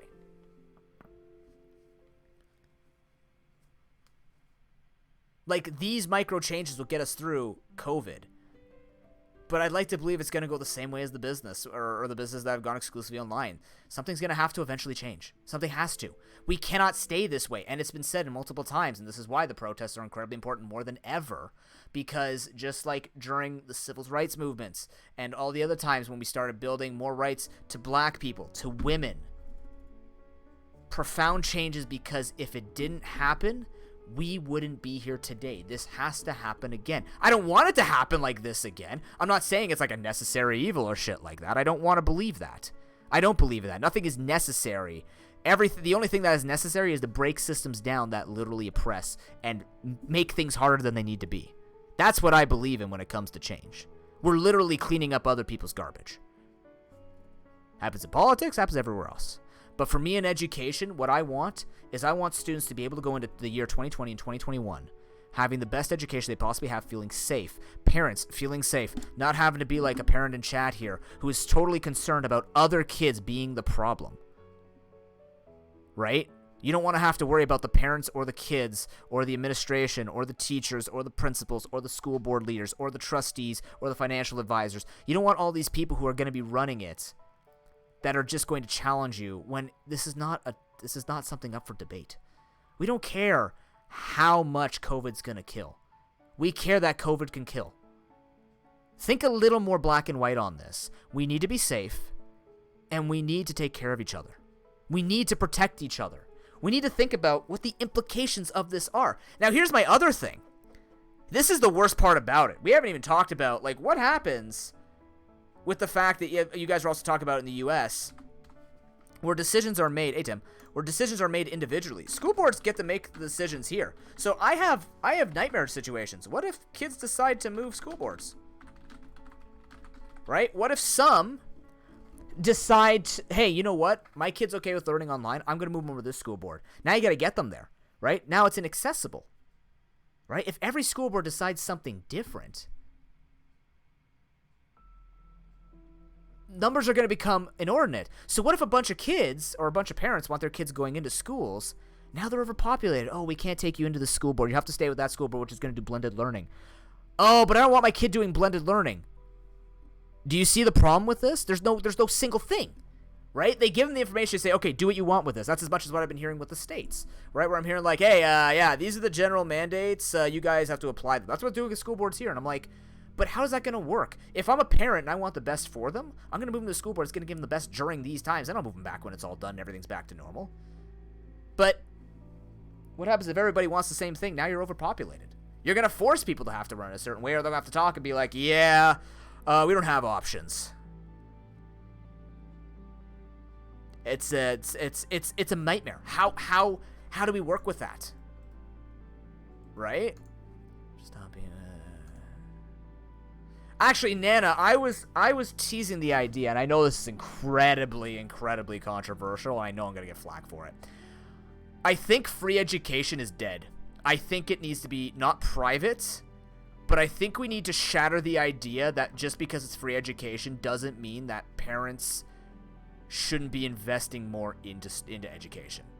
Now, what I mean by that is when we run into a situation where a kid in the year 2020 does not have access to a computer, when the majority of jobs are going to have them working on a computer, economically or not, I think programs need to be put in place to support that.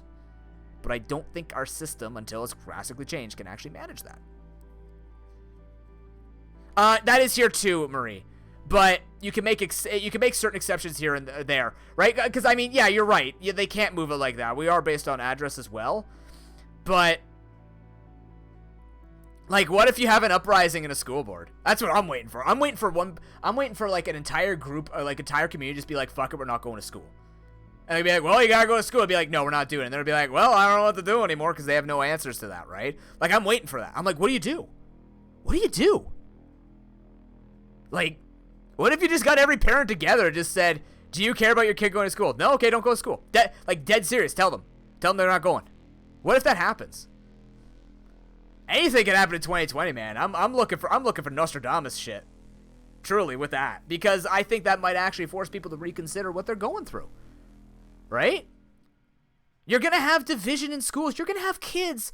You're going to have little Billy, 7 years old, walking into school with a mask. Oh, by the way, they can't wear masks because it's a safety concern. You can't wear masks on Halloween. You can't wear masks going to school, right? So they can't even fucking practice proper health procedures. How is that allowed? Like, how do you let that happen?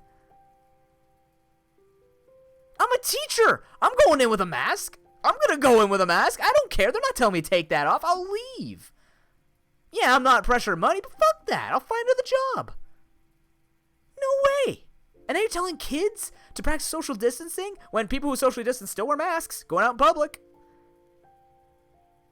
Yeah, exactly. And it's not forced. But even then, we're saying we can't because it's a safety concern. Just like, because when people walk into a convenience store, everyone putting on a medical mask, that can't be any dangerous on any other day other than COVID, right?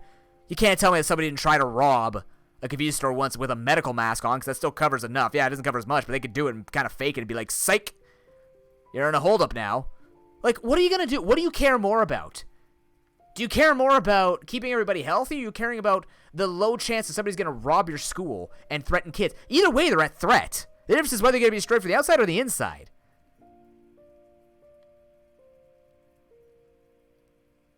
They are considered, like, you're not allowed to wear masks on Halloween. You're not allowed to, some schools have even banned face painting. Face painting, because they can't identify the student based on the CCTV. I'm like, are you fucking kidding me? Oh my god. Yeah, we've banned Halloween masks. That's why I'm like, if they unban it, I can't imagine what the stink's gonna be with Halloween. Also, I think you're not allowed to wear, you're not allowed to bring fake weapons. That I know. That's understandable. Actually, I accidentally hurt a kid once because I was Grim Reaper one year, and I was swinging around and I accidentally poked him in the eye with the scythe. I didn't mean to. But I can understand the health concerns and then people coming in and pretending they're kids and stuff like that.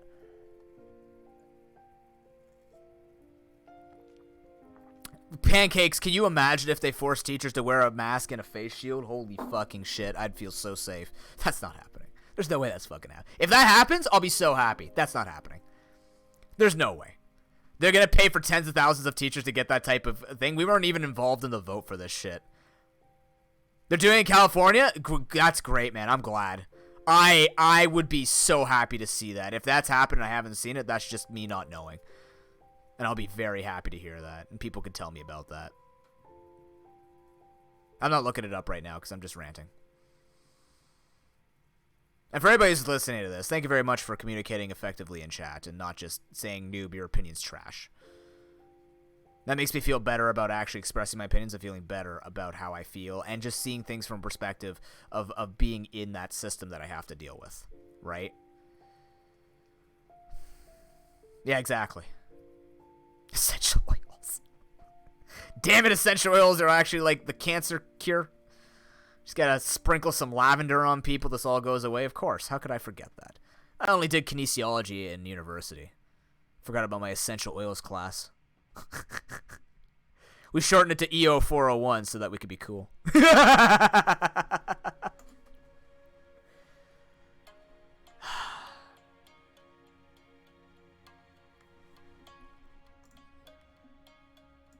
This tilts me, people. This upsets me. And I think what upsets me the most is I'm a teacher. I'm a teacher to be. I'm a teacher in general. You know what scares me the most? The fact that I would have to go into this system, and because I need a full-time job, that the pressure's on me to see from a teacher union trying to get me a job. The pressure on that I know the kids need me. I know people need the change. I know people need that education in person. But because there's shit like this, the lack of willingness, the lack of not understanding we're in different times, the lack of understanding that this would be a lot less painful if we simply recognize that this is a short-term thing that could become long-term. We'll get used to it, right? Imagine there's a couple of great comparisons. You know when they used to teach people to hide under their desks in times of bombings, like in cases like a nuclear bomb was going to drop or something like that? Remember how you learned that? Maybe we didn't. I didn't learn that. But remember how they taught you all those those safety procedures in class, where if you had a bomb threat in the school, or if you had an intruder, like I remember having to go to a certain part of the room, and the teachers would know how to silence everybody, and different things that they could do to keep people calm and stuff like that. Like, we learned that, right? This is another thing. This is a good way to learn how to deal with pandemics. We've had that system institutionalized for years, right? We know all the safety features, we know all the fire escapes, we know all the signs and symptoms of what to do and deal with it. We've had pandemics before, and yet we didn't deal with them. Or we did, but we didn't build systems to be ready for them. Or if we did, apparently this is going beyond. And I would hazard a guess that it's not just systemic, but it's also something's changed in people.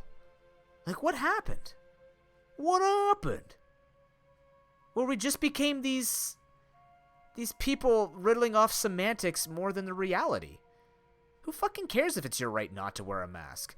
It's your fucking right to keep people alive, too. Like, when did we become so hung up on details? Like, I mean, we should consider details when we make decisions, but using them to weaponize and defend a system that's, like... It's almost like defending racism. Oh, but if I say it this way, it'll be fine, right? No! No, it's not! Not in any sense. No consideration.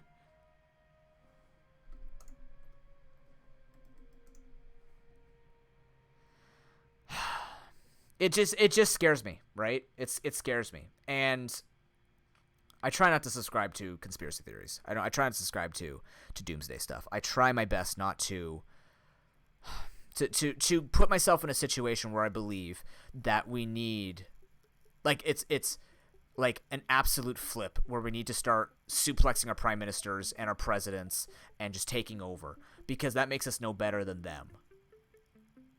But when you're pushed to that, I was reading this thing actually on Twitter about, what was the title? This title fucking pissed me off, actually, a lot. The way that it was framed, and maybe I'm just reading too much into it. The pandemic is turning millennials into socialists. The fact that we're in this day and age still thinking that exact way, to be able to, like, we're labeling it just because they know socialists will tick off a bunch of viewers, and we'll get them like, yep, those damn millennials, fuck them, right? I mean, in terms of, like, eye for an eye, Tim. I mean, everything eventually goes around full circle, because if we do it the same way that they did it, like, in terms of, like, overthrowing a system, if we don't overthrow it in a different way, we just end up going the same way. I truly believe that. The reason why history is repeating itself is because we're doing the same thing, just with a different name every single time. Yes, I know, but what I'm saying is when they put out a post like that, and they make it sound like there are certain aspects, I don't completely 100% agree with socialism, but I do believe there are many aspects, and the fact that we're still just separating people into one singular political or one way of seeing things. That's how we're kind of in this mess so deep right now, where we see it as one way.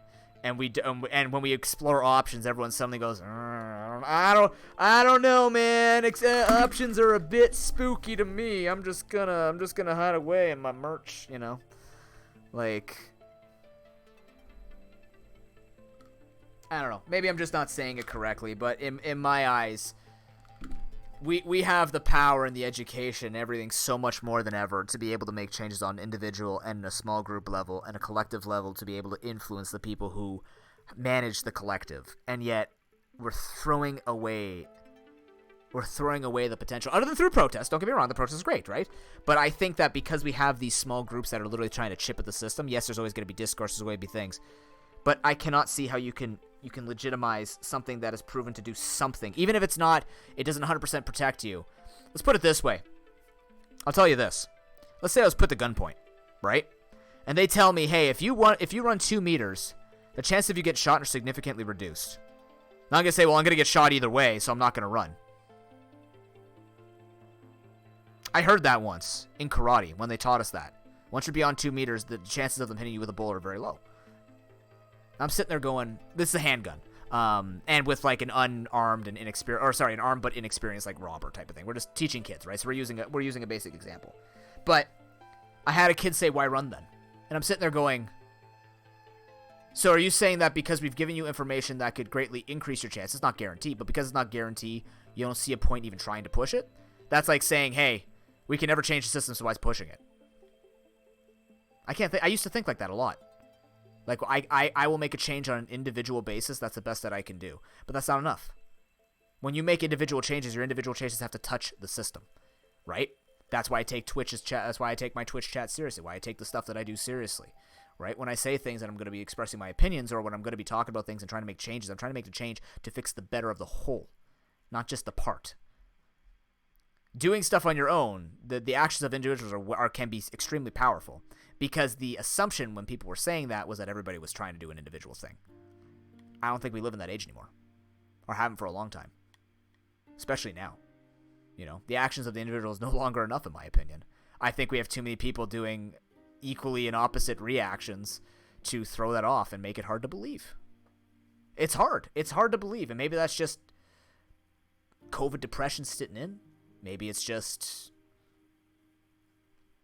like maybe it's just hopelessness settling in, right? That element of hopelessness that a lot of people may have today, right? Where they don't know what they're going to do. You know, they think about the moral and ethical decisions they'll have to make in the next few months. The people who have been affected by this, reading stories. The news is terrible for it, but like reading all the stories, but more so hearing experiences, but hearing people talking about like, oh, they're both healthy, they don't need to practice social distancing, when they're actually an example to many people looking at them. Oh, those two aren't doing it. I don't have to do it either. You might not think you're doing it. You are. You're human. You learn from others.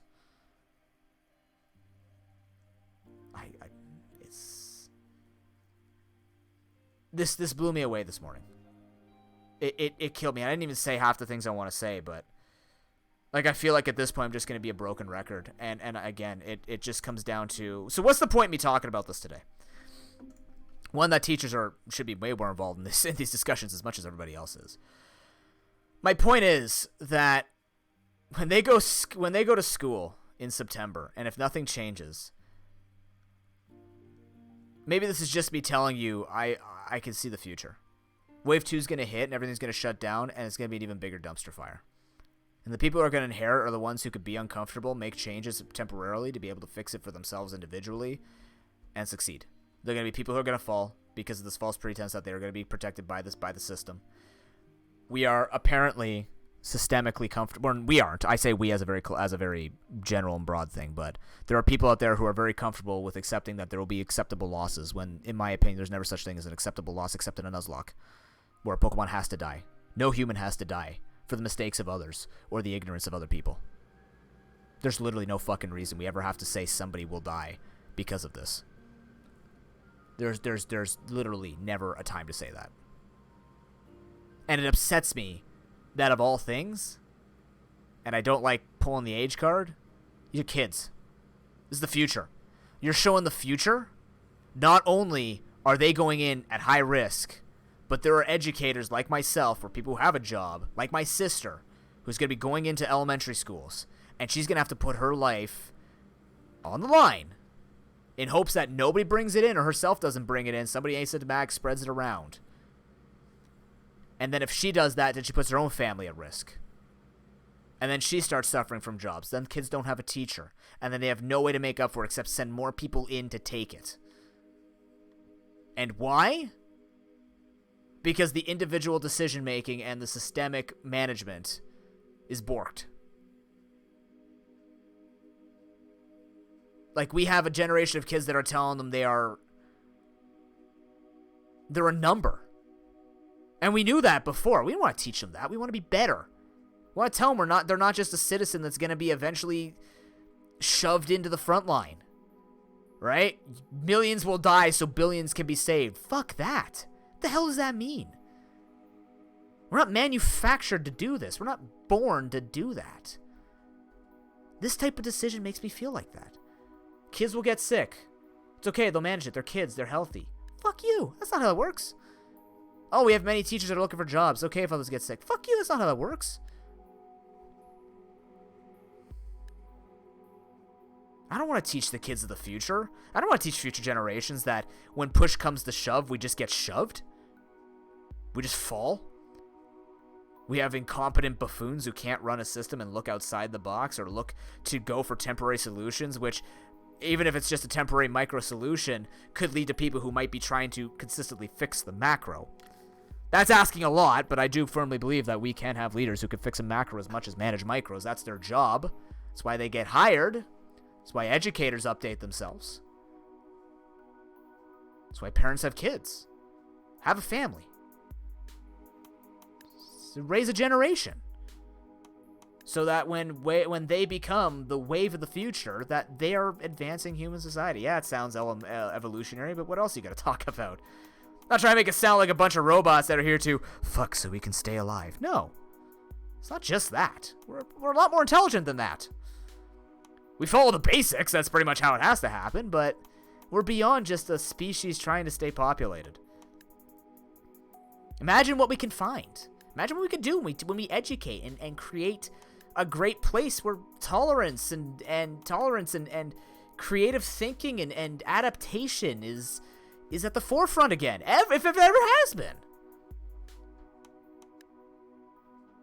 It's and when people say 1% mortality, or they say, oh, it's not as bad as you think, I'm not concerned about the virus. I'm concerned about the lasting impacts. As much as the long-term damage of health can happen, imagine the long-term messages of social lack of solidarity was during this. This is an embarrassment. This is an embarrassment. We, as a human species, should feel embarrassed and ashamed. Even if you haven't done anything, right? In karate, I never liked the whole thing where when 3 people out of a team of 10 fucked up, everybody did push-ups. I don't like believing that. But when I was, and I'll tell you a story, and this is why I hate that type of thing, and I don't like telling people, because, again, one bad apple spoils a bunch. There's a time when everybody at a karate school, or at my karate school during a black belt grading, they were all talking on the side, and I was just standing in the group stretching. So my karate master said, everyone who was talking, drop and give me 100. And everyone did. But the thing was, the people also who dropped were people who weren't listening, and they dropped and did 100 push-ups. I stayed standing and stretched. My karate master looked at me and says, why aren't you doing them, sir? I said, because I wasn't talking, sir. And he stared me down, and I stared him right back. I didn't do push-ups. Why? Because I was listening. He was testing me. He wanted to see if I was going to give in to everything else. Other people got up. They were tired. They were exhausted. They felt bad. They felt punished. I just felt bad that people were fucking morons. It's like this. We have to stare at people be dumb with no masks. I mean, one mistake, yes. Willingness, no. I have to stare at people or I have to listen to people who are saying it's those damn teenagers, or it's their damn 20-year-olds going to the beach, or it's like it's everybody. Stop trying to build a side. You know what side we're on right now? We're on the side of us versus the virus. And when there's infighting, hey, you remember history, right? How many armies have won when there was infighting? None. Nobody has won and succeeded with infighting. And this is a war against something that affects everybody. I don't care if you don't like another country. I don't care if you don't like another race. Guess what? First of all, change that. Second of all, this is a force that we can stop. We're just not doing it because people don't believe they need to, or because of misinformation, or because of willful blindness. I'm fucking done with it. And then you wonder why I'm extra paranoid. I want to believe in the goodness in other people, but it's so hard to do. And yeah, you could say, well, it's just a summation of a bunch of solo situations that have come about that have led to me believing this. Like, well, yeah, that's how that works. When you see it, when you hear it from parents, kids, teachers, educators, managers, bosses, friends, what else am I supposed to do? I stay strong with myself, and I be that one person that shines out of the pile of 100 piles of garbage. That's what we have to do. And we have to remember that. There's always going to be garbage around us, and even though I said that the singularity becoming the collective is not going to be enough, if we remember why we be that one person who shines and pushes back and challenges and looks for that opening to strike the throat, it's because if it's one person doing it, it'll bounce off the scales. If it's 100 people doing it, you change life.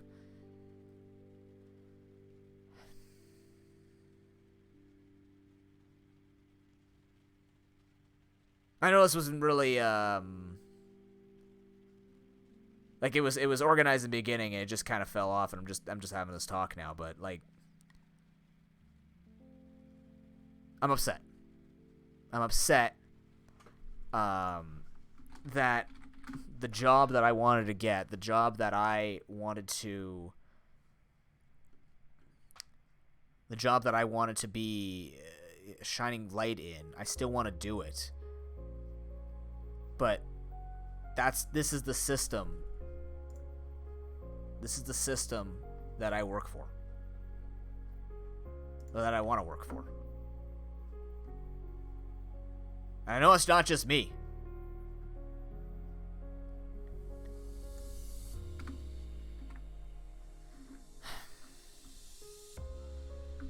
Simple as that. So. I agree, Boix. I just want everyone to be fine. This is ridiculous. The fact that this decision is... It could change August 4th.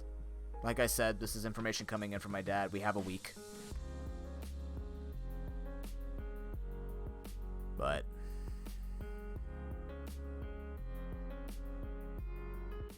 I always... On this channel, and for myself, I believe that the impossible is possible until it's impossible. That sounds like a stupid, cliche shit thing. And it sounds like completely dumb and straightforward, but that's the way that I think. I like to think of the gray area in the most straightforward way.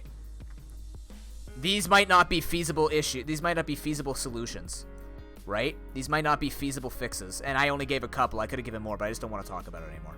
There's so much more I could talk about, but I'd have to take more time and build more and talk with people about it, like I've been talking with chat. I would like to believe that when people tell me that they don't have any other options, that just makes me sad that is reality. That there aren't those options, like homeschooling, like being able to move to blended learning if you chose to do it. That's so sad. And the fact that the system wouldn't want to give it to you, or can't, or if they can, it's not a top priority because they can't shift priorities away from what they need, even if they're forced to.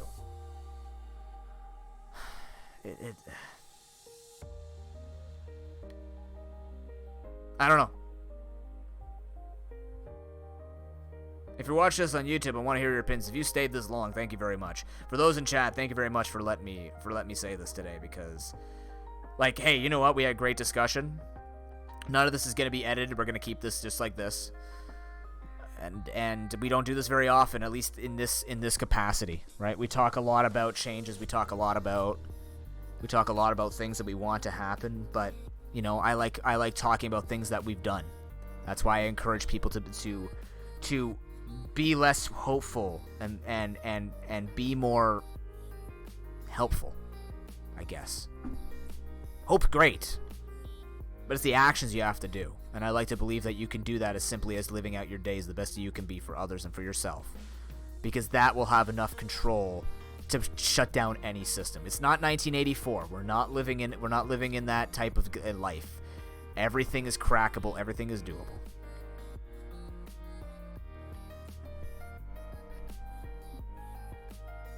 So, yeah. That's what I wanted to say today. And I'm really tired.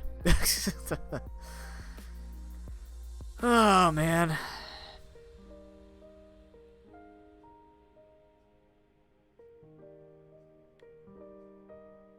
I hope I'm wrong.